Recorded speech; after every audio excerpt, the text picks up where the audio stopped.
এইবাৰ অন্তত নিৰ্বাচন খেলিব পাৰোঁ নেকি আমি চিন্তা কৰিছোঁ। আমাৰ এতিয়া কিন্তু সিদ্ধান্ত হোৱা নাই। আপোনালোকৰ জ্ঞাত আছে কওঁ যে এতিয়া বিজনী আমি ইলেকশ্যন খেলিম নে নেখেলিম এইটো আমাৰ চূড়ান্ত হোৱা নাই। বিজনী নহয়, অসমত আমি কোন কোন সমষ্টিত খেলিম সেইটোও চূড়ান্ত হোৱা নাই।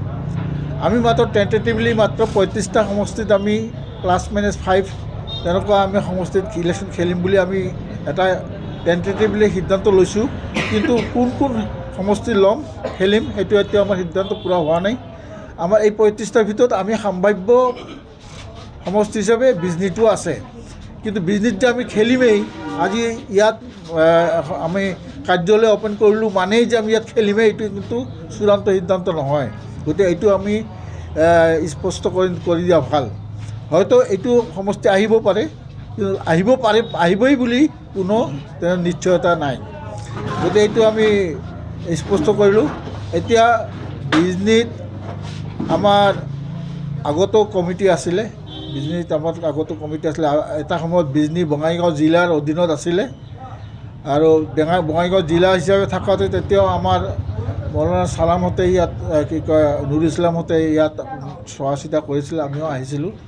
এতিয়া তাৰপিছত এতিয়া ডিলিমিটেশ্যন হোৱাৰ পিছত বিজনী সমষ্টি এটা নতুন কৰি সমষ্টি হোৱাৰ পিছত আৰু বঙাইগাঁও জিলাৰ পৰা জিলাৰ লগত আমাৰ সেই সম্পৰ্ক নাথাকি এতিয়া আমি বঙাইগাঁৱৰ পৰা বিজনীটো কাটি এতিয়া চিৰাং জিলাত আমি কমিটি কৰিছোঁ। আমাৰ চিৰাং যিখন ডিষ্ট্ৰিক্ট জিলা কমিটি আছে, জিলা কমিটিখনো বৰ্তমান নিষ্ক্ৰিয় হৈ আছে বিভিন্ন কাৰণত। আমি অচিৰেই চিৰাং জিলা কমিটি আৰু বিজনী সমষ্টি কমিটি এইবিলাক আমি তৎকালীনভাৱে এই এক সপ্তাহ 10 দিনৰ ভিতৰতে আমি সম্পূৰ্ণ কৰিম। আমি আশা কৰোঁ যে আমাৰ দলৰ যিটো নীতি আদৰ্শৰ প্ৰতি যিধৰণে আজি ৰাইজ আকৰ্ষিত হৈছে, বিশেষকৈ যিবিলাক ৰাইজে জনগণৰ উন্নতিৰ কথা চিন্তা কৰে, যিবিলাকে ৰাইজৰ আমাৰ দেশৰ উন্নতিৰ কাৰণে চিন্তা কৰে, যিবিলাক ব্যক্তি স্বাৰ্থ আৰু দুৰ্নীতি এইবিলাকৰ পৰা আঁতৰত থাকে, সেইবিলাকে আমাৰ UDF-ক নিশ্চয় আঁকোৱালি ল'ব। কাৰণ আমাৰ যিহেতু সৰ্ব উন্নতিৰ কাৰণে আমি কাম কৰি যাওঁ। আমাৰ ইয়াত কোনো ভাষা ধৰ্মী কোনো জনগোষ্ঠী এইবিলাকৰ কোনো ভেদাভেদ আমি নাই। অসমৰ জনতাক আমি আঁকোৱালি লওঁ। দুৰ্গতসকল, নিষ্পেষিতসকল, যাৰ নিৰ্যাতিতসকল, যাৰ কোনো হৈ মাত মাতিবলৈ নাই, তেওঁলোকৰ সেই মাত মতাৰ কাৰণে আমি যিহেতু AIUDF সদায় থিয় হওঁ।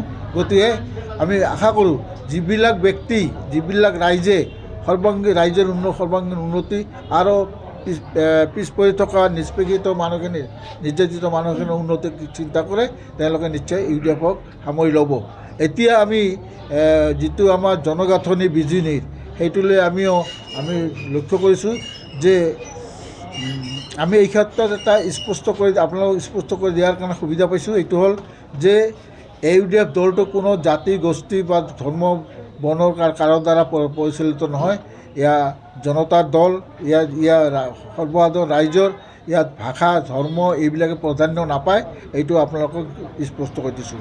গতিকে বিজনীত যিখিনি আমাৰ ৰাইজ যিখিনি আমাক যোগাযোগ কৰিছে, মই আহিবলৈ বাধ্য হৈছোঁ সেইকাৰণে যে ইয়াৰ ৰাইজৰ যিটো উৎসাহ, এই উৎসাহটো দেখি মই ভাল লাগিছে আমাৰ। আৰু তাতকৈ আমি ইয়াত আহি আৰু উৎসাহিত হৈছোঁ। আমাৰ জেব্ৰাৰাম মুছাহাৰী ডাঙৰীয়া, তেখেতক মই কিন্তু ক'ৰবাত শুনিছিলোঁ আপোনাৰ নামটো, এতিয়া মনত নাই।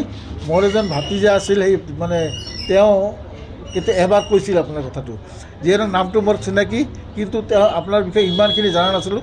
আপোনালোকৰ দৰে মানুহ ইয়াত আহি আমি আশা কৰিছোঁ যে এটা AIUDF দলটোৱে এটা বেলেগ গতি ল'ব আৰু ৰাইজৰ মাজত আশ্বস্ত হ'ব পাৰিব, ৰাইজৰ সমৰ্থন লাভ কৰিব আৰু অনাগত দিনবিলাকত AIUDF দলে বিজনী সমষ্টিটোত এক ভাল নেতৃত্ব দিব পাৰিব বুলি আমি আশা কৰোঁ। আমি দলীয়ভাৱে এটা গেৰাণ্টি আমি দিব পাৰোঁ, এটা নিশ্চয়তা দিব পাৰোঁ যে AIUDF দলৰ যিখিনি প্ৰতিনিধি, সি যিকোনো পৰ্যায়তে হওক, পঞ্চায়ত পৰ্যায়তে হওক, আমাৰ বিধানসভা পৰ্যায়তে হওক বা পাৰ্লিয়ামেণ্ট পৰ্যায়তে হওক, আমি সদায় নিষ্ঠাৰে আৰু সততাৰে আমি কাম কৰিছোঁ।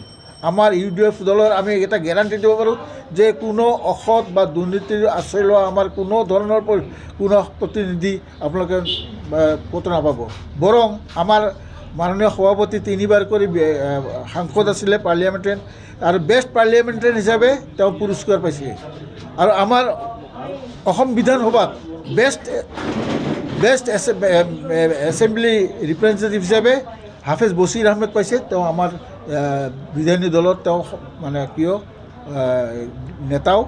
আৰু আপোনালোকে যোৱাকালি বিধানসভা দেখিছে তেওঁ স্পীকাৰৰ আসনত তেওঁকে বহিব দিছে। গতিকে এইটো আমাৰ কাৰণে আমাৰ গৌৰৱৰ কাৰণ যে আমাৰ যিখিনি প্ৰতিনিধি সেই প্ৰতিনিধিখিনি সদায় ৰাইজৰ কাষত আছে আৰু দুৰ্নীতিৰ পৰা আঁতৰত আছে আৰু ব্যক্তিগত যিবিলাক মানে কি কয় ব্যক্তি স্বাৰ্থৰ পৰা আঁতৰত আছে। আৰু যদি কোনোবা তাৰ তৎসত্ত্বেও যদি কোনোবা যদি ব্যতিক্ৰমী হৈ আমাৰ বিপক্ষে যায়, আমাৰ নীতিৰ বিপক্ষে যায়, আমাৰ নীতিত যদি তেওঁলোকে অপমান কৰে, তেতিয়াহ'লে তেনেকুৱা ব্যক্তিক যিমানে ডাঙৰ নহওক তেওঁক দলে কোনোদিন ক্ষমা নকৰে আৰু তেওঁক দলৰ পৰা বহিষ্কাৰ কৰে। যিকোনো খবৰৰ বাবে যোগাযোগ কৰক আমাৰ এই নম্বৰত 9181 307 221।